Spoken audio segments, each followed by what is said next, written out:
Malam ini, aku membawakan sebuah cerita yang sangat jarang terjadi. Cerita tentang sebuah keluarga yang melakukan kesalahan besar.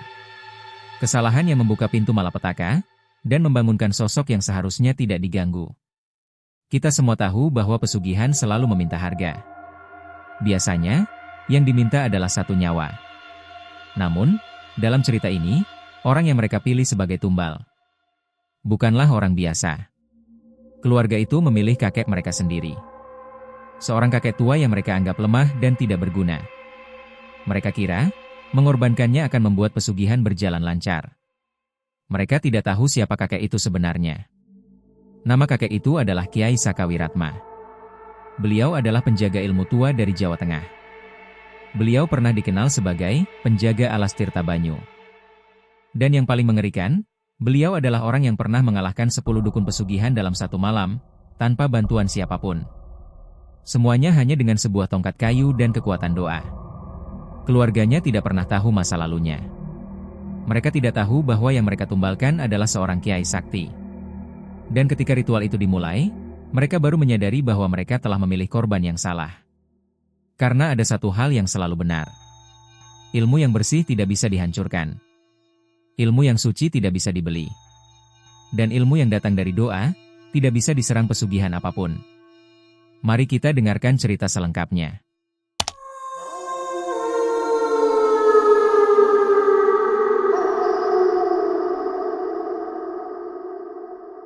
Desa Wonotirto terletak di kaki bukit yang jarang dilewati orang. Desa itu tenang pada siang hari, tetapi berubah angker setiap malam. Terutama ketika angin turun dari arah hutan barat. Di desa itu tinggal seorang kakek bernama Kiai Saka Wiratma. Beliau hidup sederhana. Tubuhnya kurus, rambutnya memutih, dan langkahnya pelan. Namun beliau tidak pernah mengeluh. Beliau hanya menjalani hari dengan damai. Sayangnya, tidak semua anggota keluarga menghargainya. Anak dan menantu Kiai Saka terjerat hutang. Usaha mereka bangkrut karena mereka terus mengejar kekayaan tanpa perhitungan. Hingga akhirnya, mereka tergoda oleh seseorang yang mengaku bisa memberikan jalan cepat. Orang itu adalah seorang dukun pesugihan dari luar desa. Dukun itu memberikan syarat yang sangat jelas. Untuk membuka pintu rezeki, kalian harus menyerahkan satu nyawa. Nyawa yang masih memiliki garis keturunan dengan kalian. Anak dan menantu Kiai Saka saling berpandangan. Mereka tidak berani menumbalkan anak sendiri. Mereka juga tidak berani menumbalkan diri mereka sendiri. Maka pilihan terakhir jatuh pada kakek tua yang tinggal bersama mereka. Dalam pikiran mereka, Kiai Saka hanyalah orang tua yang sudah tidak berguna. Mereka tidak tahu apapun tentang masa lalunya. Mereka hanya tahu bahwa kakek itu sering duduk di serambi, membaca sesuatu yang mereka kira hanya catatan tua. Mereka memutuskan untuk melaksanakan ritual pada malam Jumat Kliwon. Malam yang diyakini mampu membuka pintu antara dunia manusia dan dunia gaib. Malam itu, lampu-lampu minyak di rumah mereka padam sendiri. Hanya cahaya bulan yang terlihat, redup, seperti tertutup kabut tipis. Angin datang dari arah hutan, membawa aroma tanah basah dan bau melati yang terlalu kuat. Anak dan menantu Kiai Saka memanggil sang kakek ke ruang tengah. "Kiai, sini sebentar," kata menantunya. Kiai Saka datang dengan langkah pelan. Beliau tidak curiga. Beliau hanya tersenyum kecil seperti biasa. Di tengah ruangan, sudah ada sesajen. Ada ayam hitam, bunga kantil, kendi berisi air, dan lilin berwarna merah darah. Ketika Kiai Saka melihat semua itu, beliau menghela napas panjang. "Kalian sudah sejauh ini?" Suara beliau sangat tenang. Anaknya meneguk ludah. Kami cuma ingin hidup lebih baik, Yai." Kiai Saka memandang mereka satu persatu. Mata beliau tidak marah, tidak juga takut. Yang terlihat justru rasa kasihan yang dalam. "Apa kalian pikir kekayaan bisa datang tanpa harga?" Beliau berkata pelan. "Apa kalian kira, aku tidak tahu apa yang sedang kalian rencanakan?" Anak dan menantu itu terdiam. Kiai Saka melanjutkan. "Aku sudah melihat tanda-tanda sejak seminggu lalu. Bau melati yang tidak pernah hilang. Suara langkah di atap rumah. Dan angin yang datang dari arah barat. Itu tanda bahwa kalian sudah memanggil sesuatu yang tidak seharusnya dipanggil." Menantunya mundur setengah langkah, wajahnya tegang. "Yai, Maaf, tapi kami sudah tidak punya pilihan. Suara mereka bergetar. Namun di mata mereka, ada sesuatu yang lebih kuat daripada penyesalan. Keserakahan. Dukun pesugihan itu berdiri di belakang mereka sambil tersenyum tipis. Matanya merah, wajahnya penuh guratan hitam.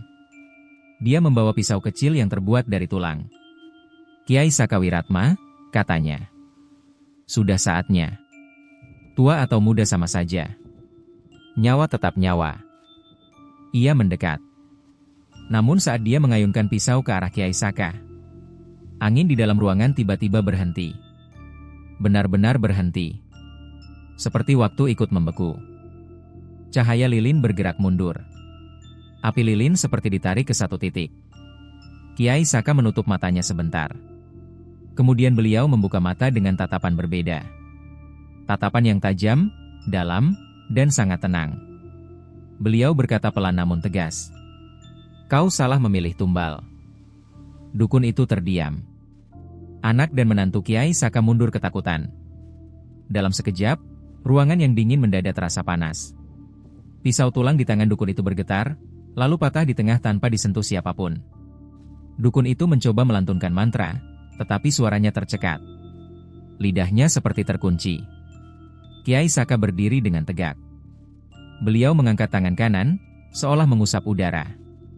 Dari gerakan itu, muncul suara halus seperti angin yang berbicara. Aku tidak marah, kata Kiai Saka. Tapi kalian harus tahu satu hal. Ilmu yang lahir dari keserakahan, tidak akan pernah menang melawan ilmu yang lahir dari doa. Dukun itu jatuh berlutut. Ia gemetar, tidak berani menatap. Anak dan menantu Kiai Saka kini benar-benar pingsan karena ketakutan. Kiai Saka berjalan mendekati dukun itu. Beliau menatapnya dengan mata yang membuat udara terasa berat. Kau memanggil mereka untuk mengambil nyawaku, kata beliau. Tapi sedulur mereka tahu namaku, dan mereka tidak berani. Dukun itu mulai menangis. Maafkan saya tidak tahu. Kiai Saka menghela napas.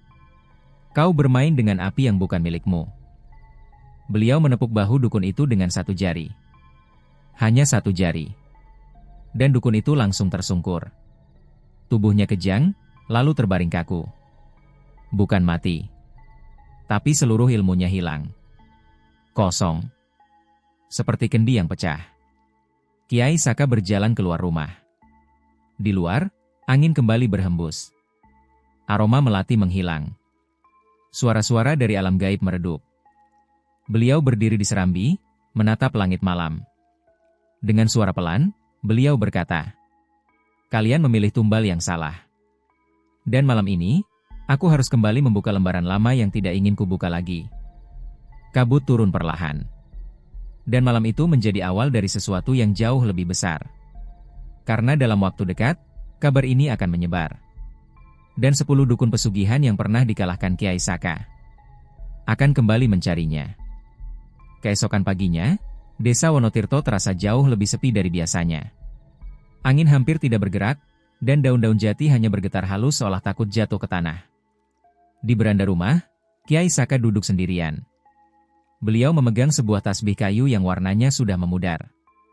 Setiap butir tasbih bergerak perlahan di jari-jarinya, seperti mengikuti irama napas yang sangat teratur. Anak dan menantunya belum sadarkan diri. Dukun pesugihan itu masih tergeletak di ruang tengah, tubuhnya gemetar tanpa suara. Ilmu hitam yang dulu ia banggakan telah hilang begitu saja. Namun Kiai Saka tahu, masalah sebenarnya belum dimulai. Beliau memejamkan mata. Dalam keheningan itu, beliau merasakan sesuatu. Sesuatu yang sudah lama tidak muncul.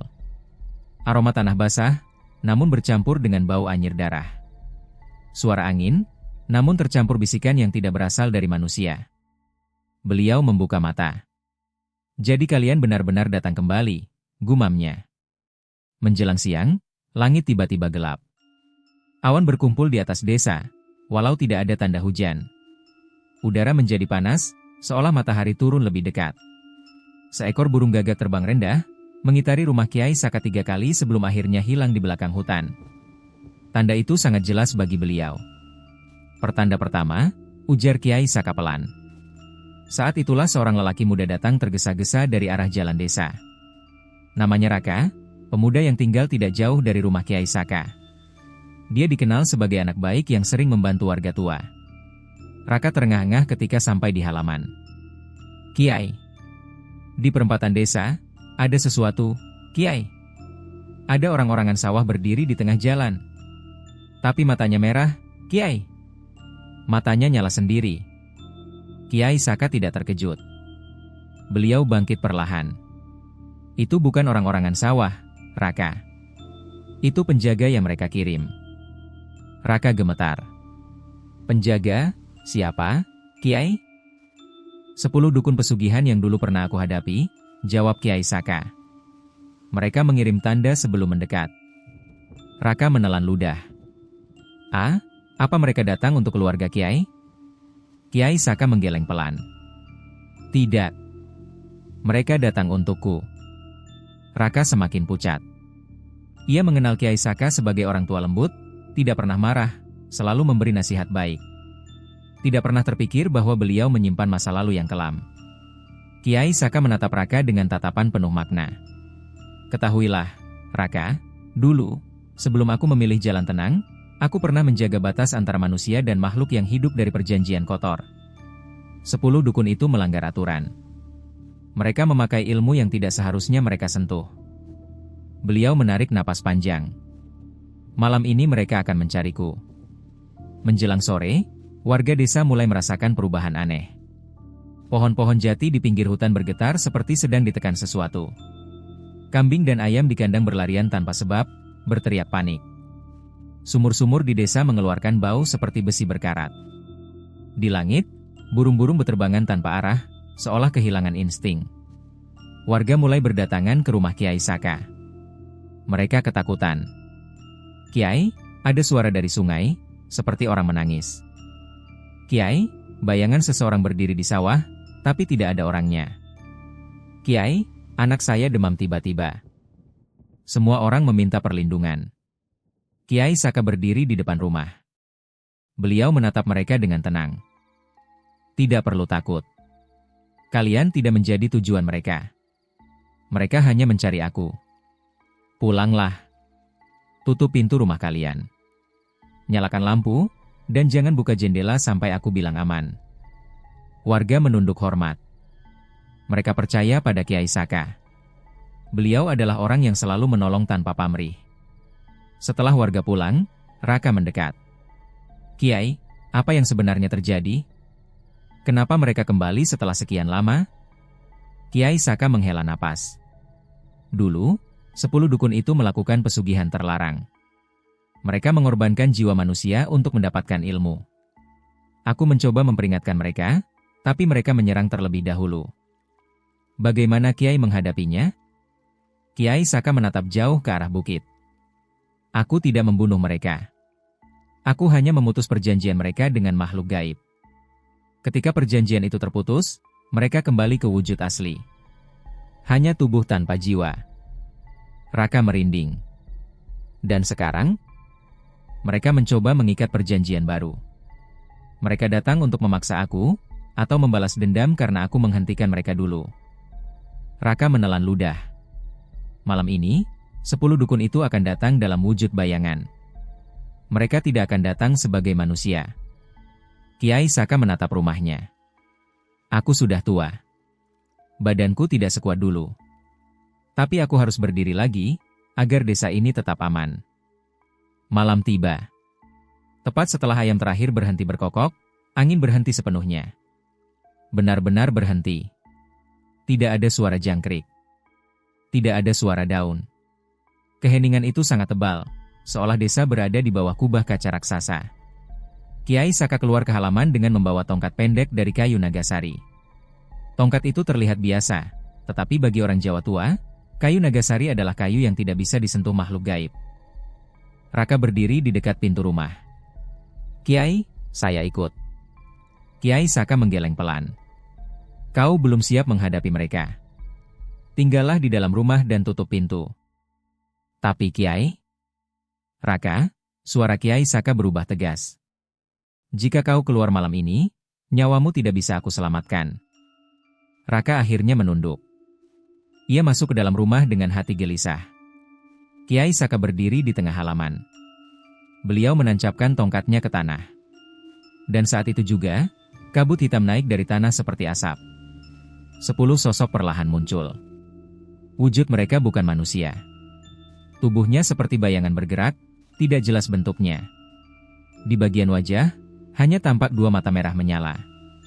Satu persatu, mereka mengitari Kiai Saka. Udara menjadi dingin seperti es. Setiap napas berubah menjadi uap. Sosok pertama berbicara. Suaranya berat dan memantul, seperti berasal dari belasan mulut. Kiai Saka Wiratma, kami datang menagih apa yang dulu kau rampas. Sosok kedua menyusul. Ilmu kami, jiwa kami, kehormatan kami. Sosok ketiga mendesis. Kau yang menghancurkan semua itu.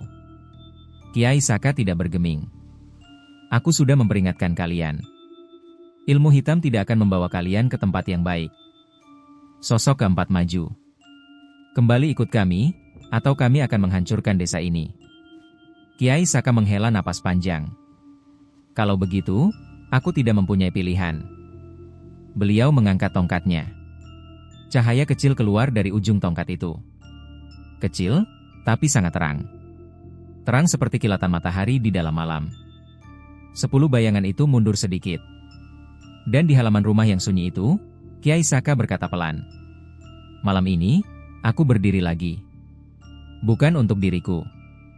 Tapi untuk desa ini. Untuk tanah ini. Dan untuk kalian, agar kalian tidak menambah dosa. Angin tiba-tiba kembali bergerak. Pertarungan pun dimulai. Angin mulai bergerak dengan putaran aneh. Tidak seperti angin biasa. Putarannya memusat di satu titik, tempat Kiai Saka berdiri dengan tongkat Nagasari yang tertancap di tanah. 10 sosok hitam itu melayang rendah. Tubuh mereka seperti asap yang mengalir, tetapi wajah mereka tetap menatap Kiai Saka tanpa berkedip. Mata merah mereka tampak hidup, tapi tidak ada emosi selain rasa dendam yang pekat. Sosok pertama maju perlahan. Suara beratnya memecah keheningan. Kami tidak datang untuk bicara lagi. Kami datang untuk mengambil apa yang menjadi hak kami. Kiai Saka menatapnya tanpa takut. Apa yang kalian sebut hak, adalah jiwa manusia yang tidak bersalah. Jangan pernah harap aku akan menyerahkan itu. Sosok itu menjerit keras. Jeritannya bukan seperti manusia. Suaranya terdengar seperti logam beradu, bercampur dengan suara angin yang disedot paksa. Jeritan itu membuat tanah di bawah kaki Kiai Saka bergetar. Rumah-rumah warga mengeluarkan bunyi retakan halus di bagian atap. Namun Kiai Saka tetap berdiri tegak. Sosok kedua terbang cepat ke arah Kiai Saka. Gerakannya seperti kilatan hitam. Ia mencoba menerjang dada Kiai Saka dengan tangan panjang seperti cakar. Tetapi sebelum cakar itu menyentuh tubuh sang Kiai, tongkat Nagasari bergerak sendiri. Ujungnya mengeluarkan cahaya kuning yang menyala kuat. Cahaya itu menyambar sosok hitam tersebut. Sosok itu terhempas mundur, jatuh ke tanah, dan bentuknya pecah seperti kabut yang tersapu angin. Tidak butuh waktu lama. Sosok itu kembali menyatu, tetapi tubuhnya tampak mengecil. Kiai Saka berkata pelan. Ilmu kalian tidak akan bekerja di depan kayu Nagasari.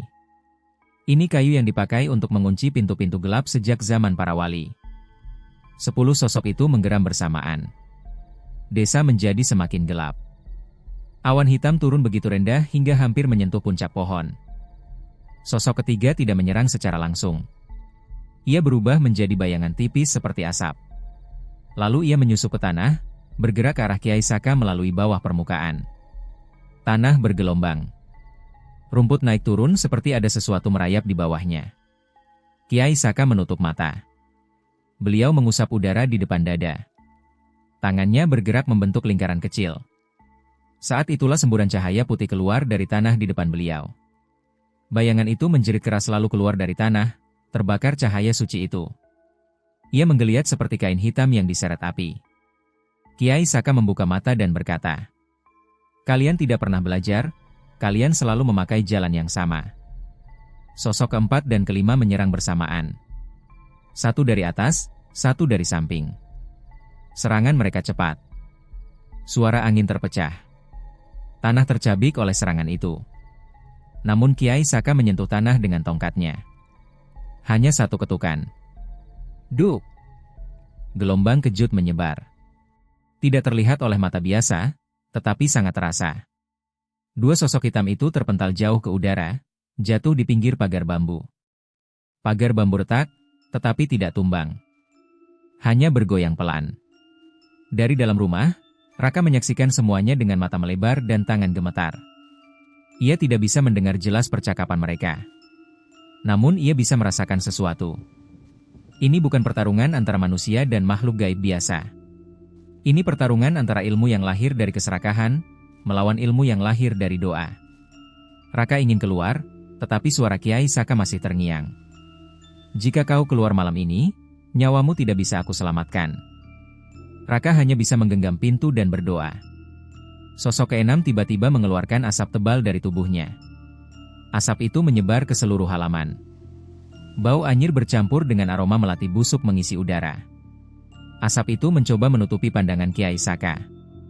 Mencoba membuat beliau buta. Mencoba membuat beliau batuk atau goyah. Namun Kiai Saka hanya menutup hidung sebentar, lalu mengangkat tangan.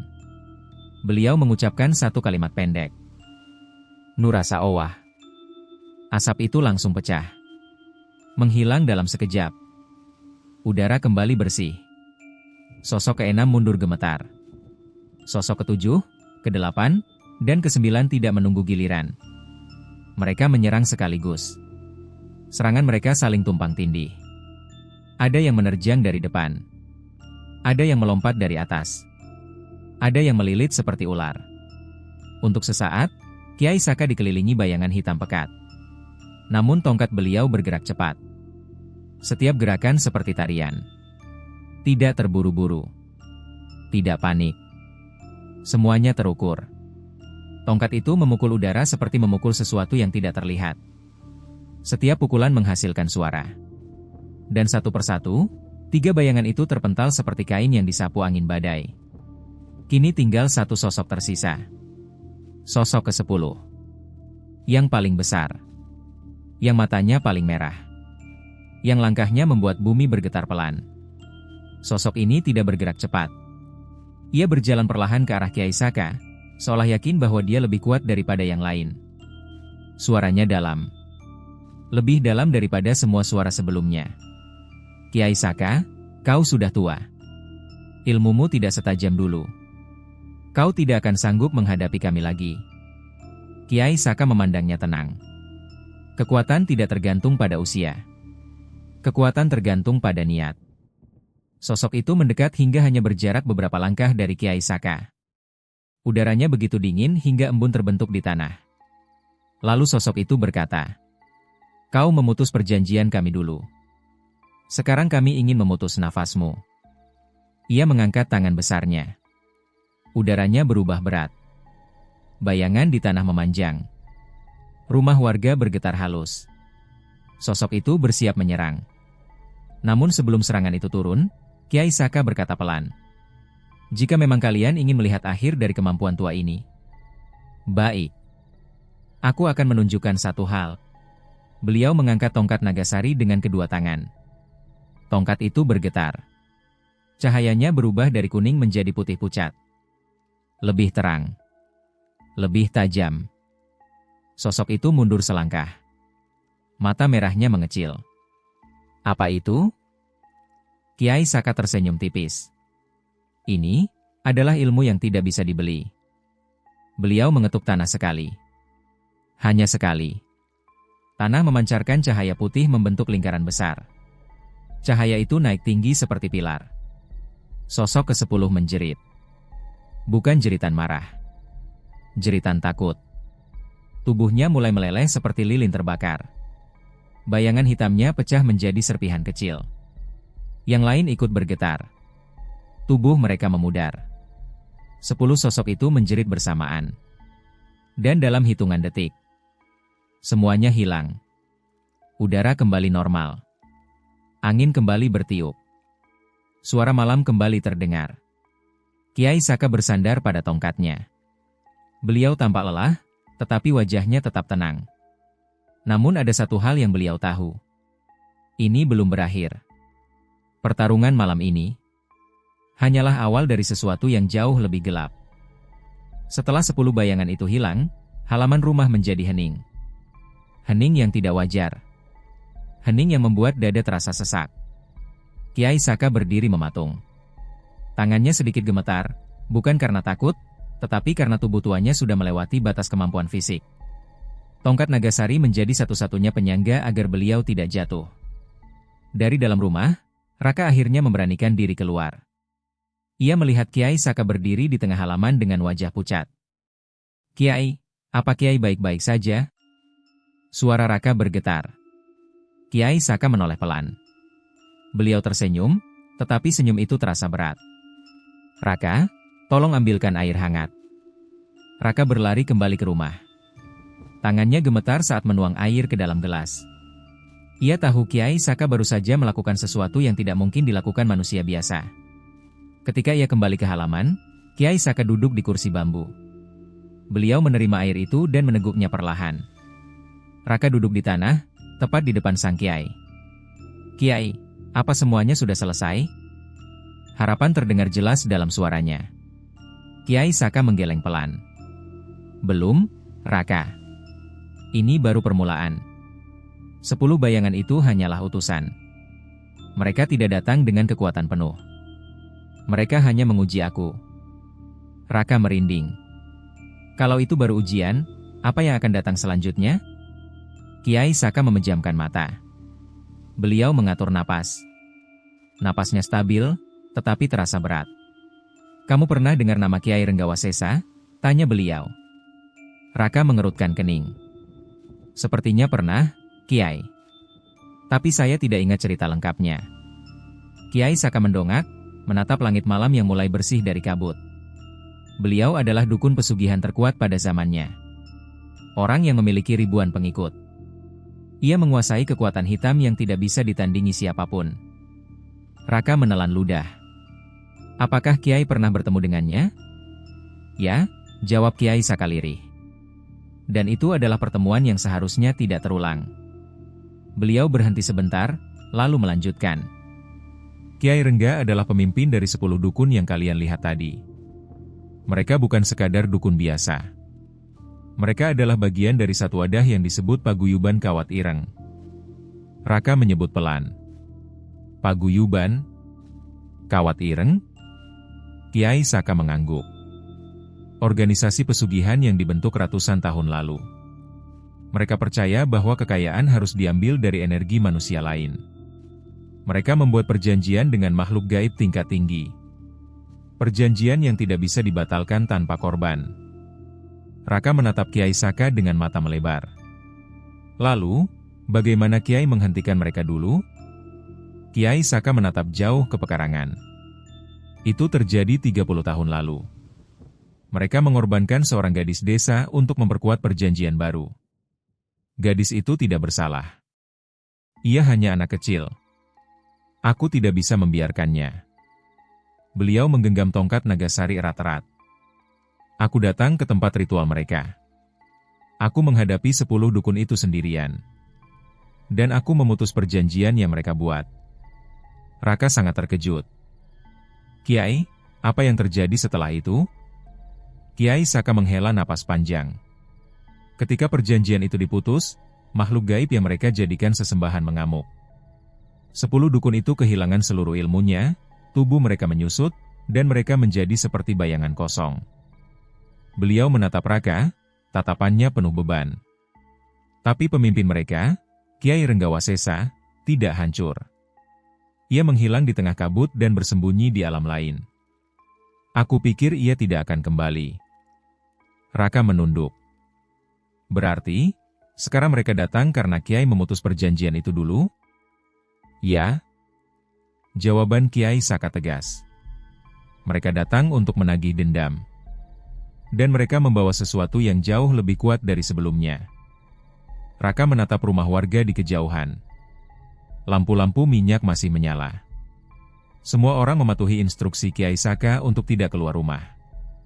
"Kiai, jika ini semakin berat, bagaimana dengan warga desa? Apakah mereka aman?"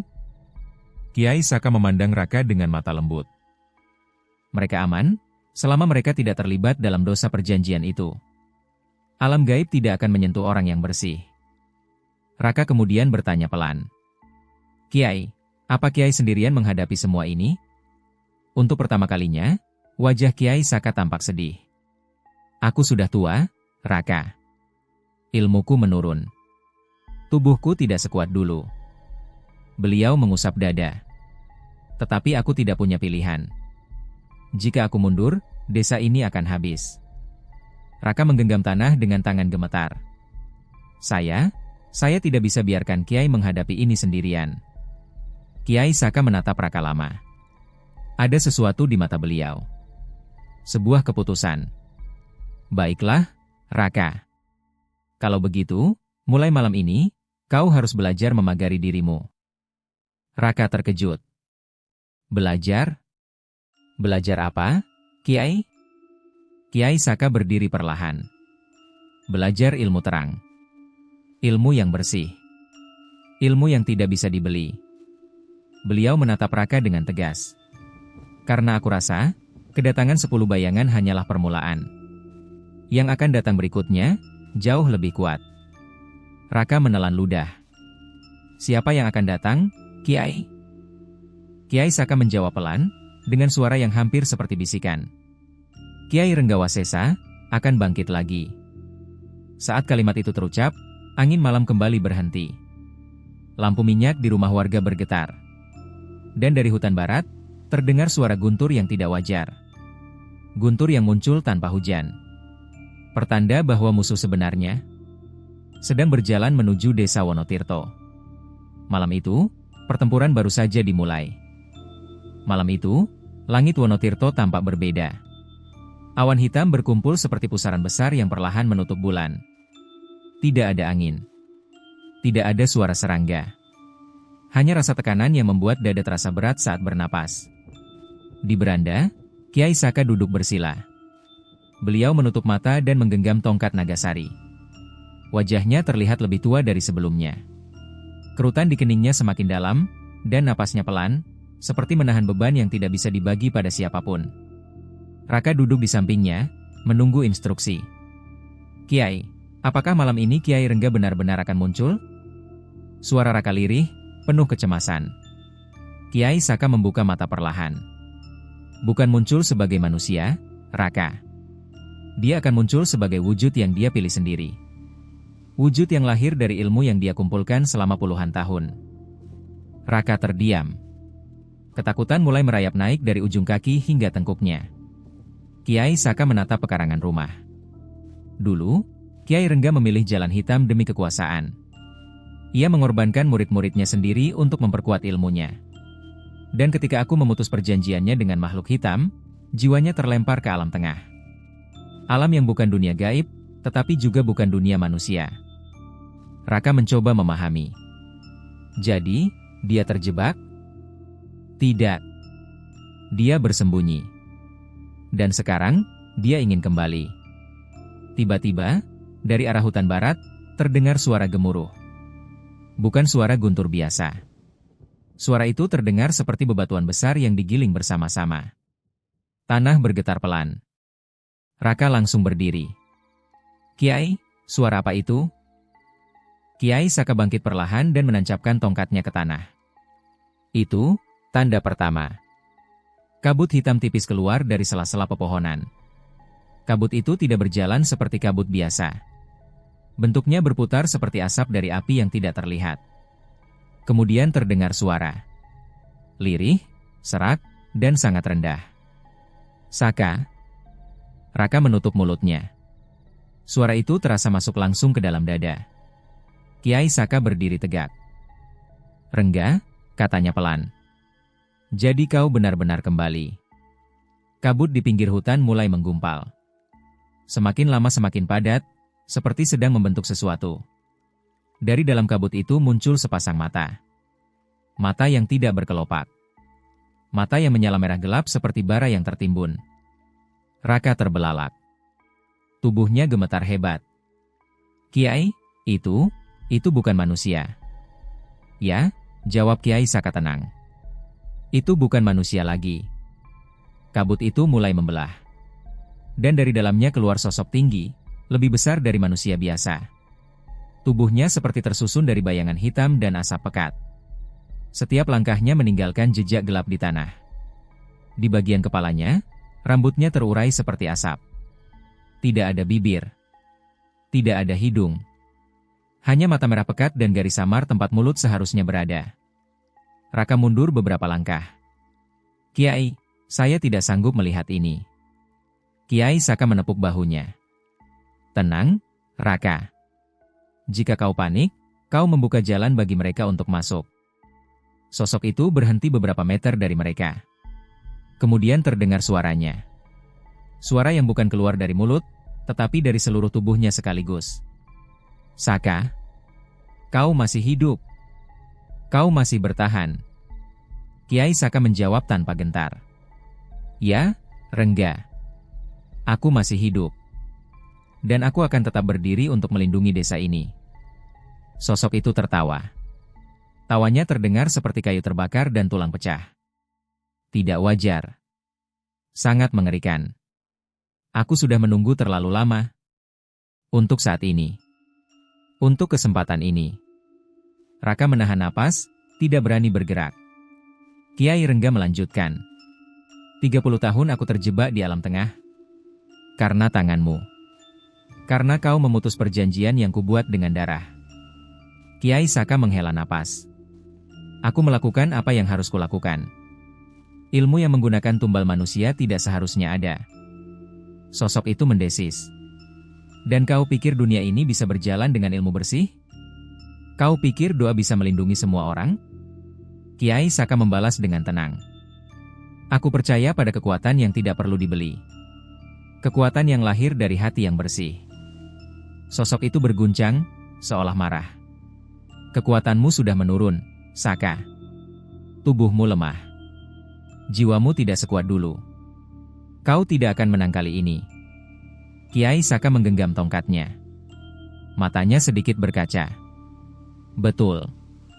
Tubuhku lemah. Usiaku sudah tua. Tapi niatku tidak berubah. Beliau berdiri lebih tegak. Aku tidak melawan demi diriku. Aku melawan demi desa ini. Demi anak-anak yang tidak tahu apa-apa. Demi orang-orang yang tidak bersalah. Sosok itu bergerak maju. Tanah retak di bawahnya. Kau masih bodoh seperti dulu. Memikirkan orang lain. Saat dirimu sendiri sudah hampir mati. Raka segera melangkah ke depan. Kiai. Biar saya bantu. Kiai Saka mengangkat tangan menghentikan Raka. Jangan keluar, Raka. Ini belum waktumu. Raka terdiam. Tubuhnya gemetar, tetapi hatinya terbakar oleh rasa ingin melindungi Kiai Saka. Kiai Rengga menunjuk Kiai Saka dengan jari panjang yang terbuat dari asap. Malam ini, aku akan mengambil jiwamu. Dan desa ini akan menjadi milikku. Lalu sosok itu membuka kedua tangannya. Kabut hitam menyebar dengan cepat. Angin berputar. Langkah tanah bergetar. Langit berubah hitam pekat. Pertarungan besar akhirnya dimulai. Namun Raka menyadari sesuatu. Kiai Saka tidak menyerang. Beliau hanya menahan. Beliau menahan seluruh serangan Kiai Rengga. Sendirian. Dengan tubuh yang sudah jauh melemah. Raka menggigit bibir. Air matanya mulai jatuh. Kiai, kalau ini terus berlanjut, Kiai tidak akan kuat. Kiai Saka menatapnya. Mata beliau lembut, tetapi penuh beban. Raka, sekarang kau harus siap. Saya? Siap apa? Kiai? Kiai Saka menatap kabut hitam yang semakin mendekat. Siap menghadapi kenyataan bahwa aku tidak bisa bertahan selamanya. Dan di tengah gelapnya malam itu, suara Kiai Rengga kembali terdengar. Serahkan jiwamu, Saka, atau mati bersama desa ini. Kiai Saka menggenggam tongkatnya lebih kuat. Tidak, Rengga, kalaupun harus ada yang mati, itu bukan warga desa. Itu aku. Atau kau.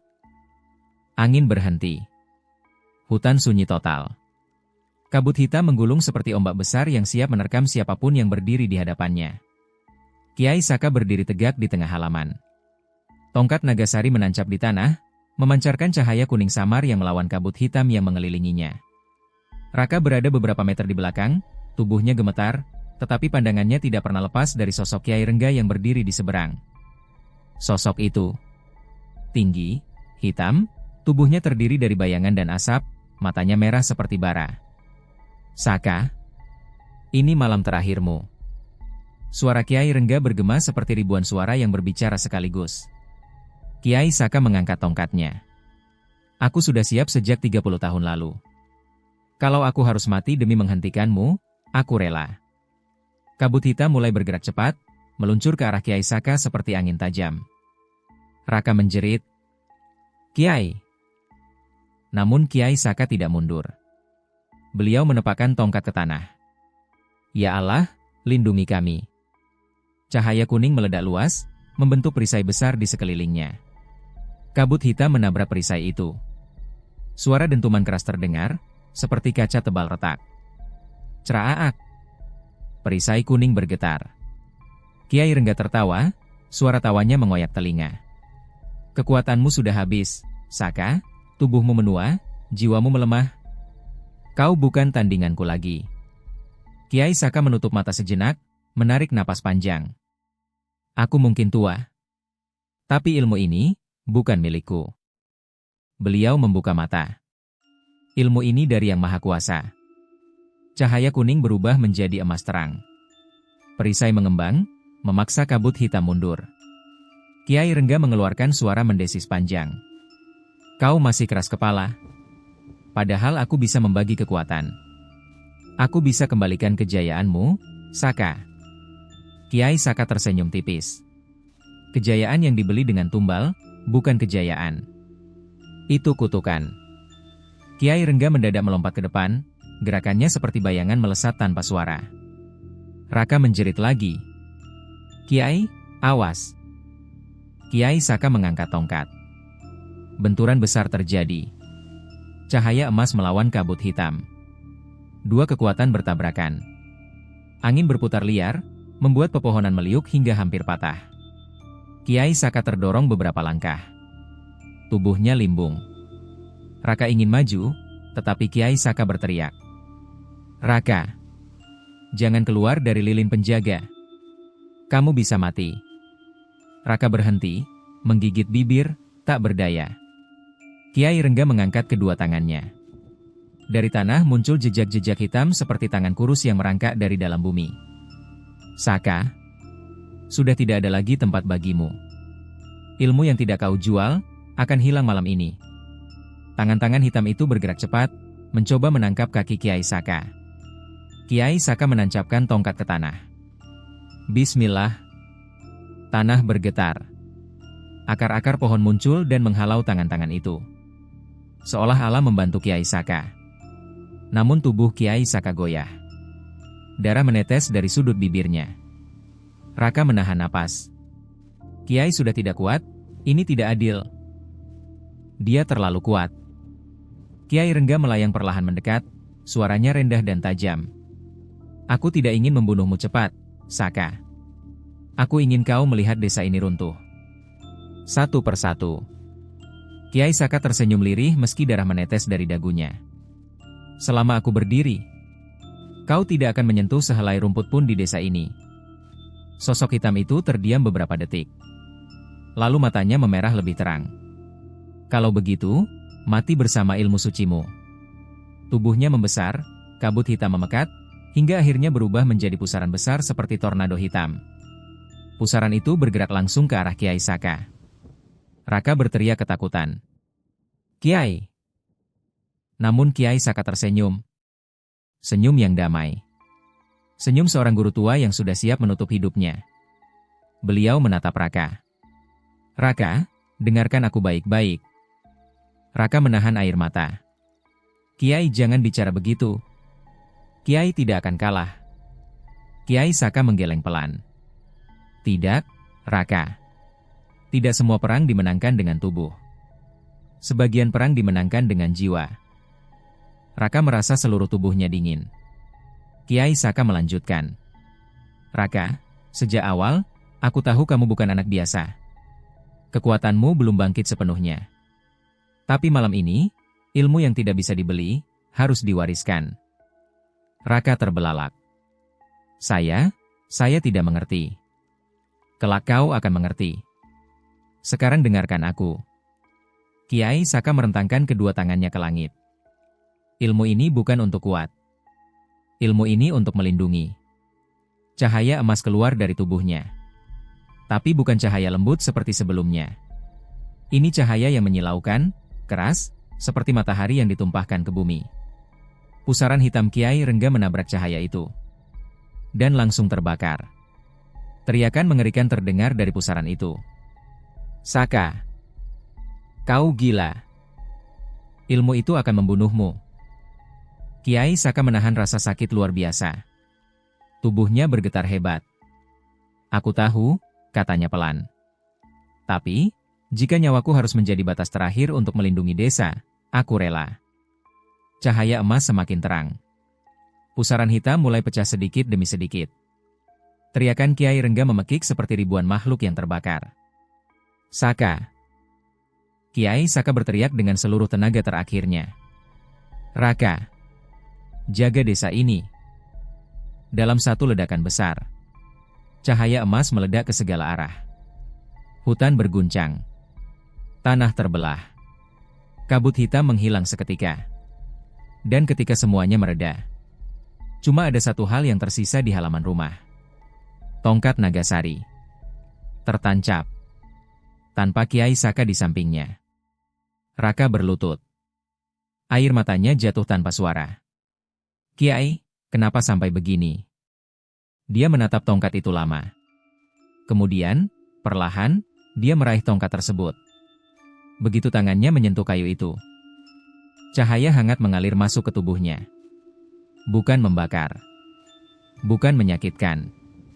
Tetapi seperti tangan seorang guru yang menyentuh pundaknya. Suara Kiai Saka terdengar lembut di telinganya. Mulai malam ini, kau penjaga baru desa ini, Raka. Raka menggenggam tongkat itu erat. Matanya berubah. Bukan merah seperti Kiai Rengga. Bukan kuning seperti cahaya tadi. Tetapi hitam pekat seperti malam yang tenang. Bukan gelap. Bukan jahat. Tetapi dalam. Ketenangan yang misterius. Dia berdiri perlahan. Langkahnya mantap. Babak baru saja dimulai. Ilmu yang tidak bisa dibeli telah menemukan penerusnya. Tamat. Sekarang kita masuk ke epilog. Angin pagi di desa itu kembali normal. Tidak ada kabut hitam. Tidak ada bisikan aneh. Tidak ada langkah-langkah dari bayangan yang selama ini mengikuti setiap sudut. Seolah dunia diberi kesempatan untuk bernapas lagi. Orang-orang di desa mulai kembali beraktivitas seperti biasa. Anak-anak berlarian di jalan tanah, para ibu memasak di dapur, dan para lelaki memperbaiki pagar bambu yang patah akibat badai tadi malam. Mereka tidak tahu apa yang terjadi. Tidak tahu pertarungan sebesar apa yang baru saja menyelamatkan hidup mereka. Mereka hanya tahu, angin pagi terasa lebih ringan dari biasanya. Namun satu sosok berdiri jauh dari kerumunan itu. Raka. Dia berdiri di tepi hutan, tempat Kiai Saka menghilang. Di tangannya, tongkat Nagasari menggantung tenang, memancarkan sedikit cahaya ketika matahari menyentuhnya. Senyap. Hanya daun-daun yang bergerak pelan. Raka menutup mata. Terima kasih, Kiai. Tidak ada yang menjawab. Tapi Raka bisa merasakan sesuatu. Kehangatan samar dari tongkat itu. Bukan sekadar kayu. Ini bekas tangan seorang guru. Bekas doa panjang selama puluhan tahun. Bekas pengorbanan yang tidak akan pernah bisa diganti dengan apapun. Hari-hari berikutnya, desa itu hidup dengan lebih damai. Tidak ada lagi ritual gelap. Tidak ada lagi perjanjian kotor. Tidak ada lagi bayangan di sudut-sudut rumah. Namun Raka menyadari satu hal. Ketika sebuah pintu ditutup, pintu lain tidak serta-merta hilang. Masih ada bekasnya. Masih ada jejaknya. Masih ada lubang yang pernah dibuka Kiai Renggas selama puluhan tahun. Dan lubang itu bisa muncul lagi jika tidak dijaga. Malam itu, ketika bulan penuh naik di atas bukit, Raka duduk bersila di tengah halaman Kiai Saka. Tongkat Nagasari ia letakkan di pangkuan. Ia menarik napas panjang. Aku belum sekuat Kiai. Aku belum sepintar beliau. Tapi, aku punya janji. Raka membuka mata. Tatapannya berubah. Dalam, stabil, dan tak tergoyahkan. Aku bakal jaga desa ini. Sampai napas terakhirku. Di saat yang sama, daun-daun bambu bergemerisik pelan. Angin seolah mengangguk menyetujui. Bayangan Kiai Saka tidak muncul. Tidak ada suara dari alam gaib. Tidak ada tanda-tanda supernatural. Tapi di kejauhan, di balik hutan, seekor burung gagak putih hinggap di atas batu, memperhatikan Raka lama sekali. Matanya tajam, seolah memahami perubahan besar yang baru saja terjadi.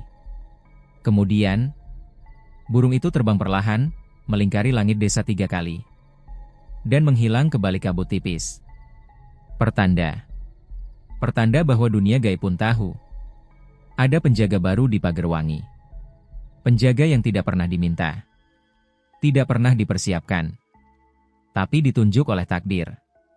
Di desa kecil itu, di antara embun pagi dan aroma tanah basah, lahirlah seorang penerus ilmu yang tidak bisa dibeli. Ilmu yang diwariskan bukan karena kekuatan, tapi karena hati yang tidak rela melihat orang lain menderita. Tamat sepenuhnya, terima kasih sudah mau mendengarkan cerita ini sampai habis. Jangan lupa like jika kalian suka sama ceritanya dan subscribe untuk mendengarkan cerita selanjutnya. Assalamualaikum.